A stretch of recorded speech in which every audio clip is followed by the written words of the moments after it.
అబ్బాయిల్లో కోపం ఎక్కువగా చూస్తుంటాము ఎందుకు?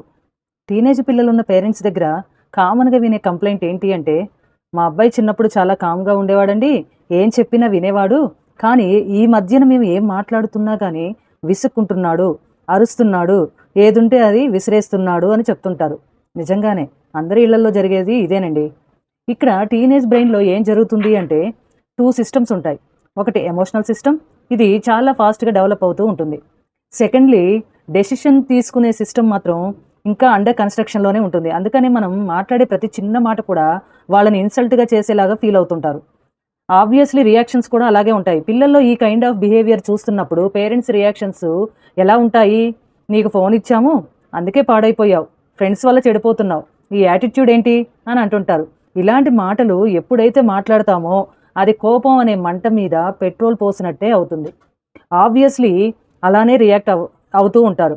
ఫస్ట్ వాళ్ళ ఎమోషన్స్‌ని సెటిల్ అవ్వడానికి కొంచెం టైం ఇవ్వండి. తర్వాత అడగండి. వాళ్ళని ఎందుకిలా రియాక్ట్ అవుతున్నావు అని కాకుండా, అసలు ఏం జరిగింది అని అడగండి. అసలైన కౌన్సెలింగ్ అక్కడే స్టార్ట్ అవుతుందండి. ఇక్కడ పేరెంట్స్ గుర్తుంచుకోవాల్సిన విషయం ఏంటంటే, కోపం ఎప్పుడూ కూడా ప్రాబ్లమ్ కాదు. ఆ కోపం వెనకాల ఉండే ఎమోషన్‌ని మనం ప్రాపర్‌గా అర్థం చేసుకోకపోతే, అప్పుడు అది ప్రాబ్లమ్ అయ్యే అవకాశం ఉంటుంది. మీ పిల్లల బిహేవియర్ గురించి మీకేమైనా డౌట్స్ ఉంటే రండి కామెంట్ సెక్షన్‌లో మాట్లాడుకుందాం.